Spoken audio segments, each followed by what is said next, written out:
Well, tonight a Cleveland man is still in jail hours after facing a judge in connection with the death of his 6-year-old daughter, Nevaeh Benson. Her family knew her as Nene. She died Saturday after family member says that she got a hold of her father's gun. News Channel 5's Michael Baldwin joins us now from our newsroom with what happened in court today. Michael? Edmund Benson was in court today, and you could see the look in his eyes, wishing he could turn back time and make sure his gun could not get into the hands of someone so precious to him, his daughter. Edmund Benson at first goes through the motions as he's brought before a judge to face charges after his 6-year-old daughter got a hold of his gun Saturday and shot herself in the face. What's his relationship? Yeah. And that's when it hits. A father whose daughter is dead, not because of a stranger, a criminal, or a sickness. A daughter who is dead because she got her 6-year-old hands on a gun, hands barely big enough to grip it. She got a hold of it and shot herself. We all hurt. We miss her. We miss her, man, every day, man. We can't stop crying about this. Outside the house where she died, the family has set up a makeshift memorial where the candle still shines bright. The teddy bears symbolize the love of a child.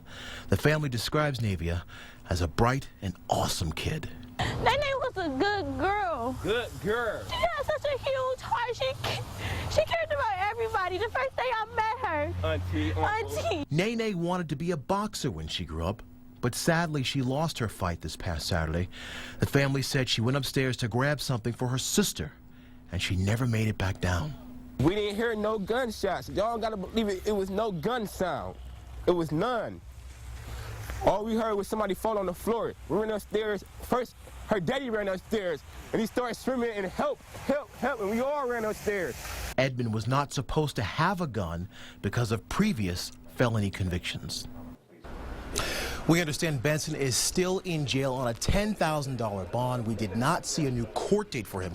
We do want to mention the Cleveland Police Department does offer free trigger locks. We got this in the 4th District headquarters, just a couple of miles from where the little girl was shot. On your side, I'm Michael Baldwin, News Channel 5. Such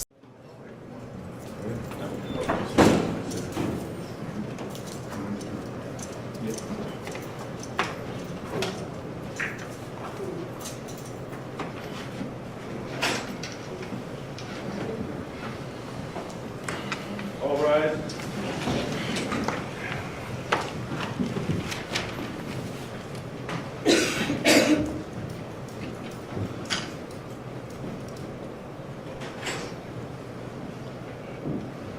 Please be seated.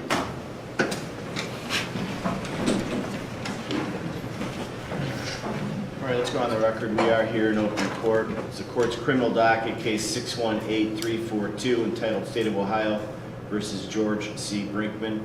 Present in court is defendant Mr. Brinkman with his attorneys, Mr. Thomas Conway, Mr. Fernando Mack. Present representing the state of Ohio, the county prosecutor, Mr. Michael O'Malley, assistant county prosecutor Sal Awadala, and Christopher Schroeder. We're set today for sentencing. On a prior date in court, this 3-judge panel, after hearing evidence presented by the state of Ohio with respect to the aggravating circumstances and the mitigating factors presented by defense, found this defendant guilty beyond a reasonable doubt of the aggravated murders and related counts. We also considered in the sentencing phase the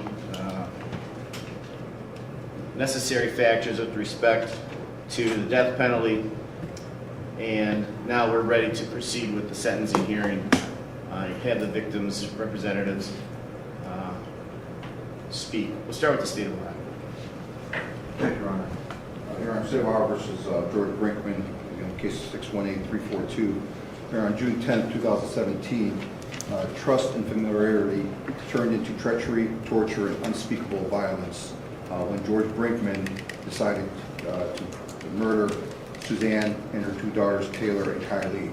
Suzanne Taylor and Kylie were brutally murdered by Mr. Brinkman. He killed Suzanne within arm's reach of her 2 daughters, as well as within sight of her 2 daughters, and then turned and killed Taylor and then killed Kylie leaving Kylie to witness the murders of her mother and her sister. We believe the state has provided sufficient evidence in the first phase that the aggravating circumstances, or second phase that the aggravating circumstances outweigh the mitigating factors, and we again ask that the death sentence be imposed at the appropriate time. This time around, and I believe the panel has made that determination as to each murder. So we should be asking for the death sentence for Suzanne's murder, for Kylie's murder, as well as for Taylor's murder.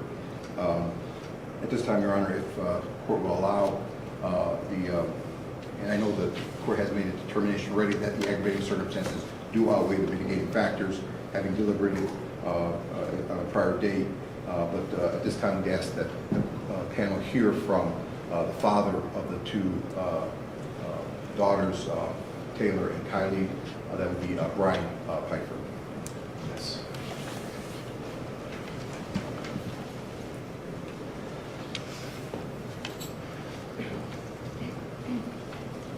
Morning, sir. Please state your name for the record. Brian Pfeiffer, P-I-F-E-R.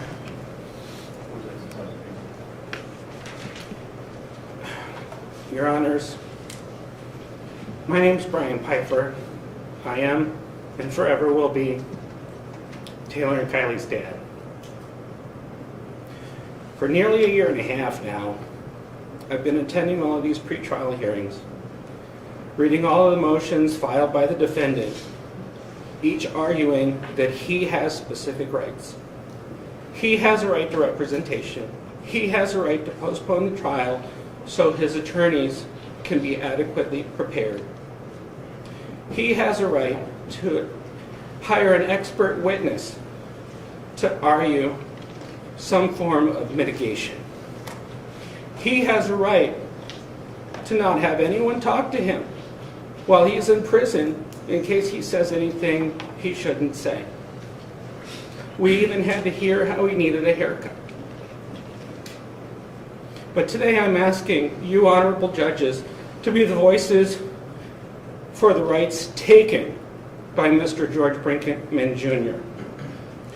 The right of Taylor to finish her last year at Kent State University. The right of Taylor to graduate, to get a job in the fashion industry that she was so passionate about, to get her first apartment, her first car, her first house.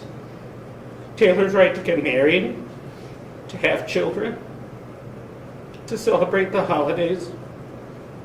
Her right to play another game of softball and sing in the car and go to concerts. Kylie's right to become a forensic scientist that she always wanted to be, to finish her education at BGSU and to get her master's that she had planned on. Her right to go see the theater again and see Phantom of the Opera, that was her favorite. To go shopping in Soho again. To get the New York City apartment that she always wanted. The right to make her artwork and send it to me in stages asking for my feedback.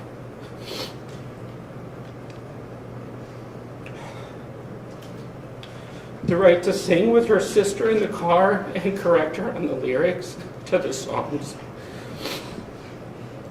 Her right to get married and to have children. And all of our rights to be a part of those things.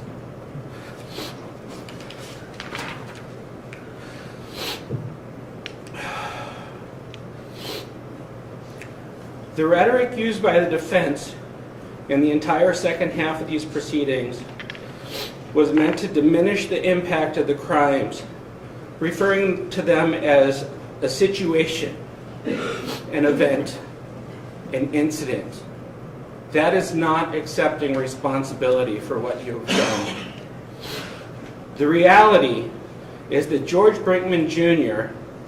took from all three of them the very right to breathe when he carried out his plan last June.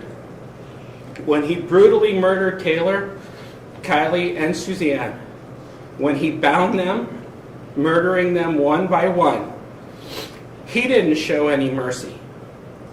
Yet, he has the audacity to ask this court, you, for mercy on him. They didn't deserve this. That's why today I'm asking you to be the three voices for the three lost. I'm asking you to remember all the testimony that you've heard and all the rights Mr. Brinkman ripped from them, from all of us. In his unsworn statement to the court, he acknowledged that he deserved to be sentenced to death.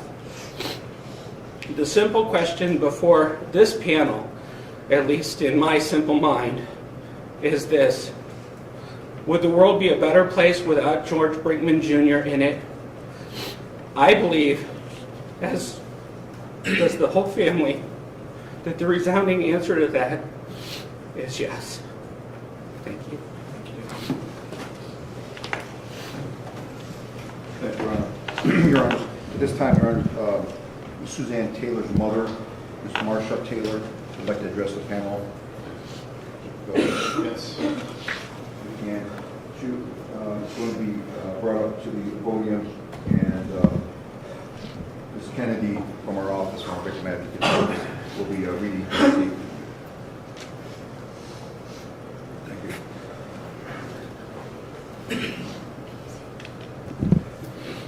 Ms. Kennedy, can you state your name for the record, please? Yes. I'm reading the victim impact statement of Marsha Taylor, spelled M-A-R-C-I-A.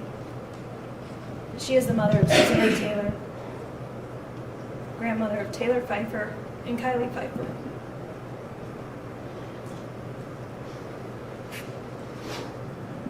Suzanne was a 45-year-old hardworking single mother. Taylor, 21, was a junior at Kent State, and Kylie was only 18 years old and a freshman at Bowling Green State University. All three women were involved in softball and coaching, and they had many, many friends and people who loved them. The defendant took my family away from me and tore my heart out. The manner in which they were killed was extremely violent. It hurts to know that two of the women possibly witnessed the other's murder. Why did the defendant cut Suzanne's hair?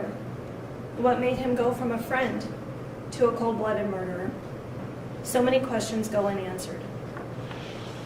I had to be hospitalized because from the day of the murders, my health took a nosedive.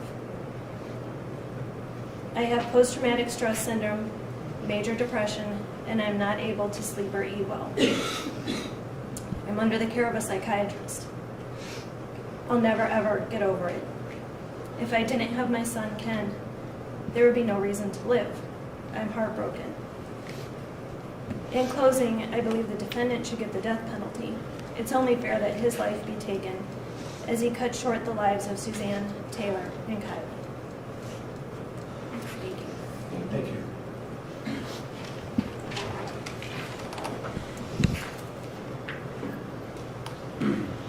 Thank you, Your Honor. At this point, the state would just like to highlight and that the events of June 10th, 11th, going to the 12th, would have been much worse had it not been for the actions and the involvement of, and the reason we're here today with this result, I believe, is the result of the hard work of the North Royalton Police Department, specifically Detective Skozin and Sergeant Rubicki, as well as the assistance and really an interagency cooperation here, the assistance of the FBI, Special Agents Andy Earl and Kerry McCaffrey really dug in that first 24, 48 hours to get us to where we're at here.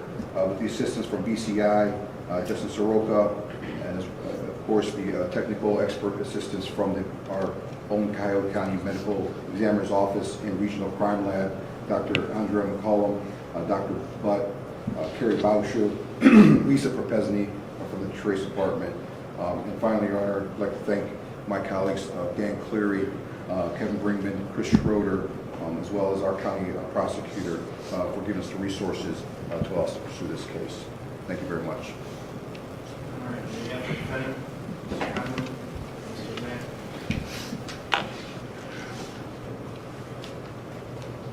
Please support.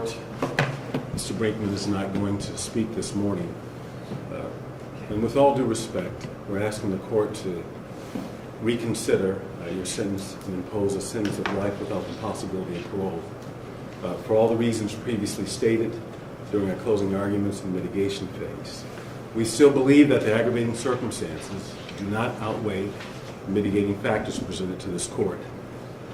And just wanted to highlight, we ask that you consider his acceptance of responsibility early on in this case. And throughout all stages of the case, he always demonstrated a willingness to enter a plea of guilty without the possibility of parole. And the fact that he did enter a plea of guilty and did not drag the family through a trial should weigh heavily before this court. His genuine remorse articulated through the interviews, letters, and his unsworn statement. We ask the court to consider his lack of violent history, his limited criminal history. We also ask you to consider the abusive relationship at the hands of his father that was testified by our witnesses. And we ask the court to consider the severe depression stemming from the loss of his mother and his brother. And went through the state's sentencing memorandum. I know that it was argued that that's a weak factor, but we beg to differ. It's a factor that should be weighed heavily. People take their own lives every day in this country based on severe depression, and it can influence behavior. But again, there's no excuse for Mr. Brinkman's behavior, and it's not to be looked upon as an excuse. We also ask. This is one of those courtroom moments where the law collides head-on with grief. You can see it in his eyes. This isn't defiance, it's regret. But legally, the court isn't focused on intention here. It's focused on responsibility. When a firearm is involved, especially with a child, the standard is unforgiving. Do you think remorse should matter when the outcome is irreversible? I ask the court to consider what he was going through physically, the appearance that was conveyed by witnesses of his lost weight, his diabetes, and how when he didn't take his medication that can impact his state of mind and his behavior. And based on his history and his characteristics, we know that his behavior demonstrated, as long as it was on this day, was aberrant based on his history and his characteristics. And we are respectfully asking the court to consider what Mr. Aiken had to say in terms of whether or not he poses a risk a future risk to inmates and staff where he knows he's going to have to be for a long time. We are respectfully asking the court to impose a sentence of life without the possibility of parole. We also ask the court to, on the underlying offenses, to run those offenses concurrent with one another based on the purposes and principles of sentencing. Consecutive sentences are unwarranted and unreasonable under these circumstances, especially if the court still chooses to impose a sentence of death, 3 separate death verdicts. And that's respectfully our request. Thank you. Mr. Brinkman, is there anything you'd like to tell the court? No, sir. Anything further from the state? No, Your Honor. Thank you very much. There is an agreement between the parties with respect to allied offenses. Is that correct? There is, Your Honor.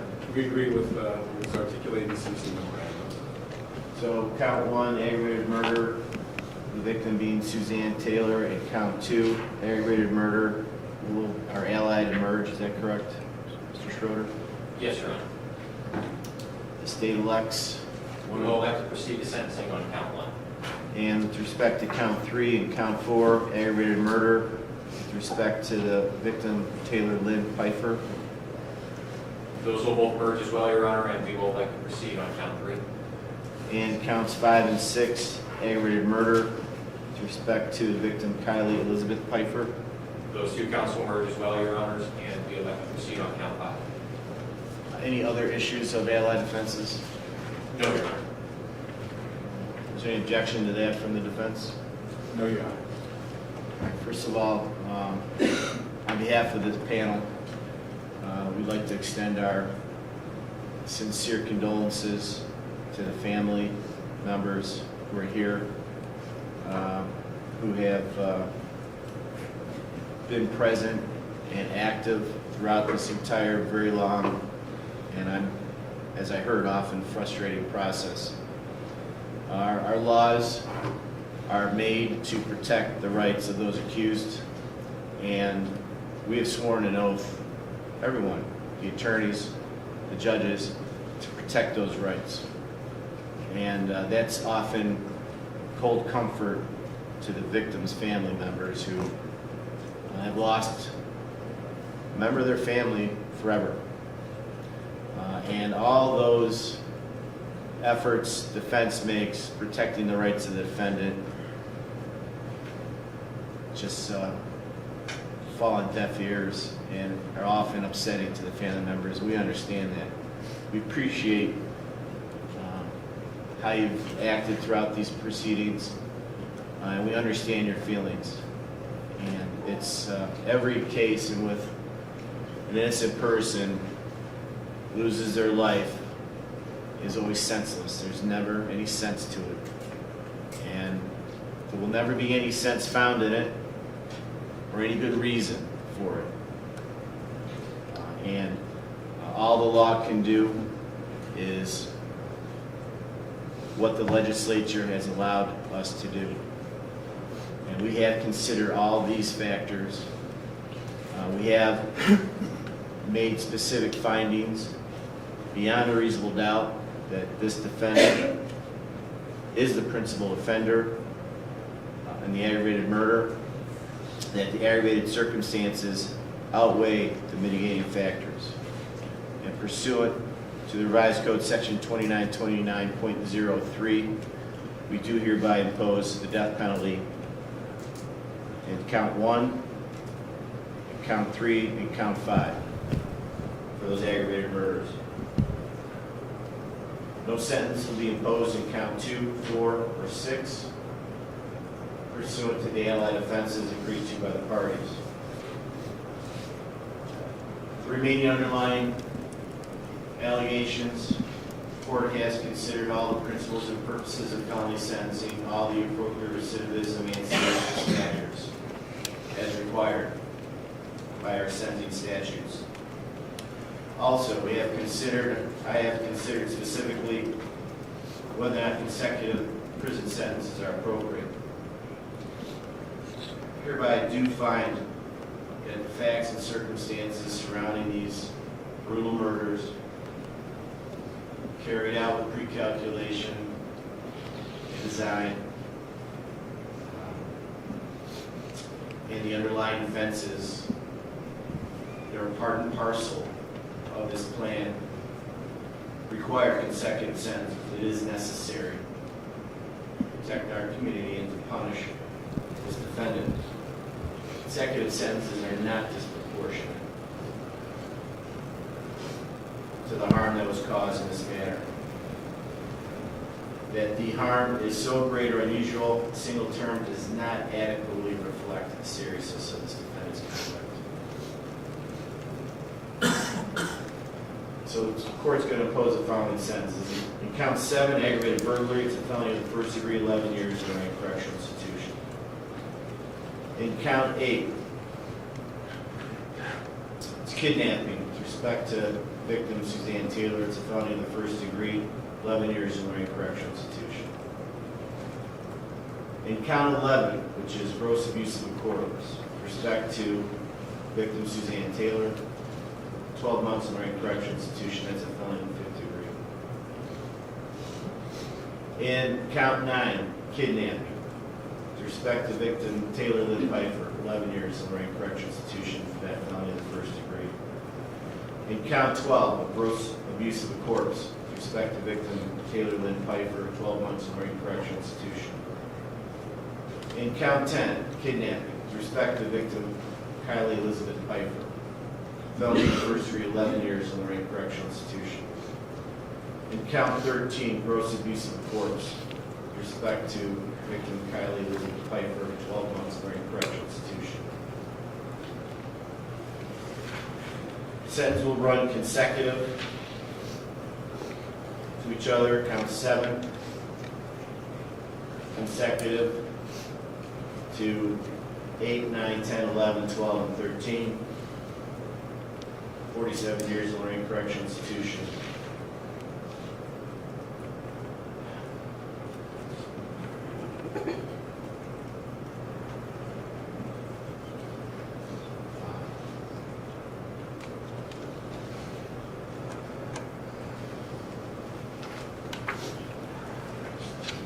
Pursuant to our statutory duties as well, with respect to this death sentence imposed, these underlying sentences are consecutive as well. Post-release control also must be addressed on the underlying counts. Post-release control is a mandatory period of 5 years for the felonies in the first degree. If you are ever released, you will be supervised for 5 years. It's mandatory. On post-release control, you must follow the rules of the parole authority. If you are ever supervised on post-release control, if you fail to follow the parole authority's rules, they have the power to send you back to prison for a total up to 50% of this original sentence. Any violation of the parole authority's rules could result in a residential sanction, which could include a new prison term up to 9 months. Those rules on post-release control will require you to report to a parole officer. If you ever fail to report, the parole authority may punish you by sending you back to prison. You also could be indicted on a separate felony called escape, which means that judge assigns that new indictment can also punish you time in prison, even if the parole authority also punishes you with prison term. That's also true of any other felony you might commit on post-release control. Parole authority can punish you for that felony, and the court assigns the new indictment can also punish you. If you are convicted of a felony when you're on post-release control, the sentencing judge will have an option to impose a consecutive prison term for the amount of time remaining on post-release control, or 12 months, whichever is greater. You do have a right, appeal has a right with respect to these matters. We have previously found the defendant indigent. Would you like us to appoint appellate counsel as well? Sure. Our specific findings will be journalized in a written opinion and filed with the clerk. The entire record will be transmitted to the clerk of courts and preserved for appeal. Since the defense asking for jail time credit, is that an issue? You calculated the days? We have not, sir. So we would.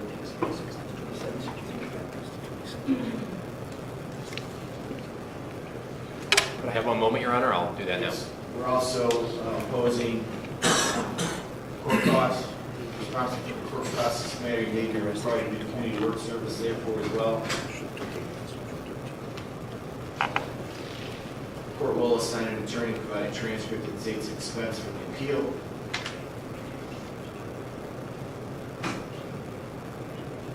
May we approach her? Yeah.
All right, also for the record, post-release control also is discretionary with respect to the felonies of the 5th degree, so the record is absolutely clear if that ever becomes an issue.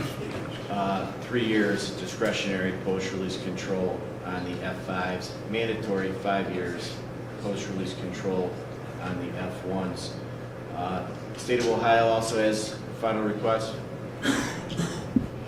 Your Honor, would request since Mr. Brinkman has been sentenced to death, and upon the filing of the opinion, that an execution date be set by the court within the year. We understand that there's appeals that will stay that, but I believe that that's a practice, if not required by the statute, that an execution date be set by this trial court. Thank you. All right. Anything from the defense? Your Honor, may we take a moment, please?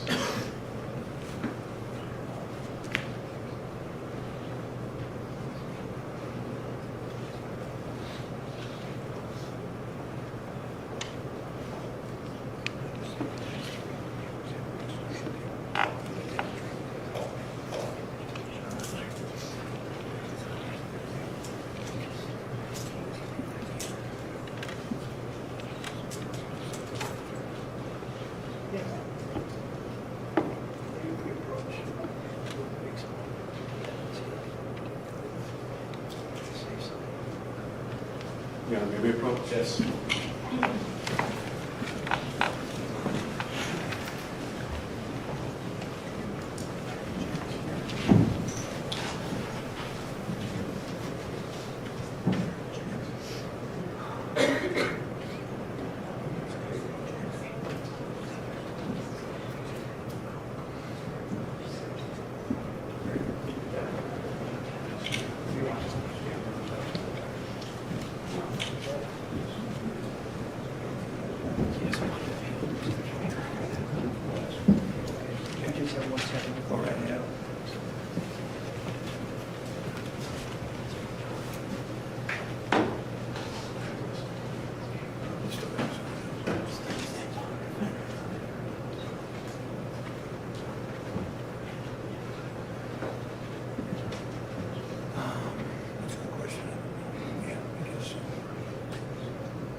Your Honor, on behalf of Mr. Brinkman, like the court, you advise him of his appellate rights to these proceedings. We have also advised him of his rights and the pros and cons of appealing this matter. And Mr. Brinkman has made it clear to us, as he has early on in this case, that he does not wish to appeal your decision. Mr. Brinkman, is that correct? That is a true statement, sir. Have you had enough opportunity to talk to your attorneys about what the appeal entails and how it will proceed? Yes, sir. Do you have any questions about that for this panel? No, sir.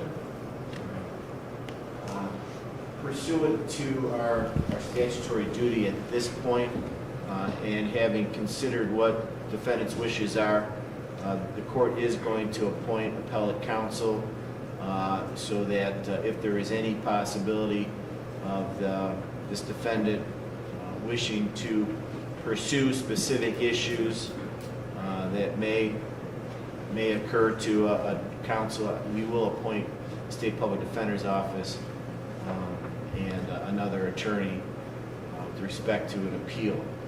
Also, the State of Ohio has a request as well for the sentencing date. Yes, Your Honor. All right. Considering that the sentence is not final judgment until our opinion has been filed with the clerk's office, I'll set the execution date for January the 15th, 2020. Should be 1 year from when approximately the sentencing memorandum and opinion would have been filed. Is there anything else for the record from the State of Ohio? Two things very briefly, Judge.